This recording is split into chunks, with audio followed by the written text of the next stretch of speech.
NGP IOC के विपरीत दिशा में चोरी के तेल के भंडारण घर में बुधवार की रात भयावह आग लगने से इलाके में अफरा तफरी मच गई।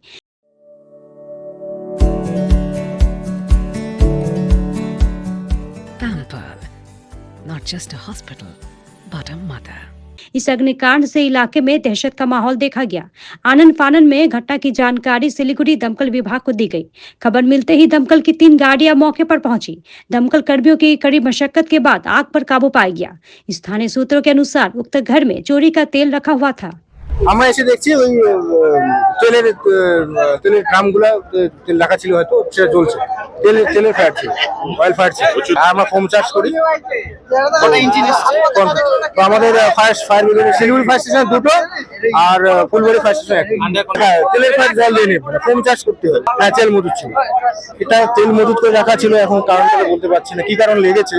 দমকল আছে, চেষ্টা করছে আগুন নিয়ন্ত্রণে আনার। এলাকার ছেলেরা সবাই আছে, সবাই মিলে চেষ্টা করছে আগুন নিয়ন্ত্রণে আসুক। আর বারবার কেন লাগে সেটা পুলিশ বলতে পারবে, সিস্টেমের যারা অংশ তারাই বলতে পারবে বারবার কেন লাগে। পুলিশকে গিয়ে জিজ্ঞেস করুন, পুলিশ অনেক বেটার, আমাদের থেকে অনেক বেশি পুলিশ বলতে পারবে। তারাই সমস্ত সিস্টেমের অংশ যারা, তারা এইসব ভালো উত্তর দিতে পারবে। বারবার দেখছেন, আপনারাও দেখছেন, আমরাও দেখছি। আমরা তো খালি দেখতেই পারি, এর পেছনে আমাদেরও জনপ্রতিনিধিদের খুব বেশি কিছু করণীয় থাকে না। যাদের দেখার কথা তারা দেখুক না। বারবার ঘটনা ঘটে যাচ্ছে, যাদের উপর দেখার দায়িত্ব তারা দেখুক। বোঝা যাচ্ছে না ঠিক ভেতরে, খুব বেশি ভেতরে তো যাওয়া যাচ্ছে না।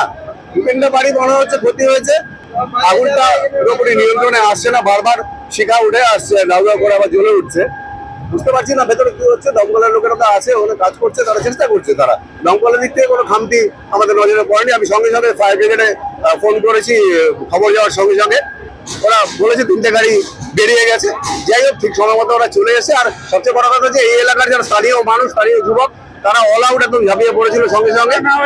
এখন ঠিক আছে, নিয়ন্ত্রণ করার চেষ্টা হচ্ছে। আশা করি এর থেকে বেশি যতটুকু ক্ষতি হচ্ছে তার থেকে বেশি আর ক্ষতি হবে না, এটাই আশা করবো। আর এটা তো সবাই জানে আগুনের কারণ কি, সে কারণটা যারা আইন শৃঙ্খলা রক্ষার দায়িত্বে আছে তাদের দেখা উচিত। তাদের এবার সিরিয়াস হওয়ার সময় এসছে। তারা আসেন এখানে, ট্রান্সফার হয়ে আরেক জায়গায় চলে যান। এখানকার মানুষ, হাজার হাজার মানুষ এখানে বসবাস করে, তাদের জীবনের আশঙ্কা থেকে যায়। আর যারা মনে করেন আমাদের ট্রান্সফারের চাকরি আসবো, কিছুদিন থাকবো, 1 বছর 2 বছর থাকবো, আবার তো চলে যাবো, আমাদের ওইসব নিয়ে ভাবার কি। এই যদি গয়ঙ্গচ্ছ মনোভাব হয় তবে এটা চলতেই থাকবে। না লাগে, আমি 11টার দিকে আমার বউ ফোন করছে, আমাকে বললো যে আগুন লাগছে। আমি কোথায় বলে আইসি গেটে। আর কি না, বউ বাচ্চা নিয়ে এদিকে চলে যাও। আর কি বলবো দাদা, এই আগুনটা পুরো ডেঞ্জার দাদা। এই আগুনটা প্রায় লাগে, আইসিতে লাগতে পারে। আইসিতে কেন লাগে না? আমাদের এই জায়গাটা গলিতে লাগে কেন? এই মাথা তো ওই মাথা, এই রোডটা শেষ। মনে হচ্ছে আমি কিছু বলতে পারলাম না দাদা, কিন্তু আগুন প্রায় লাগে। এই নিয়ে না করে 10 বার পার হয়ে গেছে, তেলে ফেলে আগুন লেগেছে। তেল ছাড়া তো হবে না, এরকম নিপানো এখনো নিবাচ্ছে মানুষ। অনেক আগুনটা হয়েছে, কিন্তু আমি পরে আসছি, সবাই লোকজন বাড়ি বাইরে বেরিয়ে গেছে।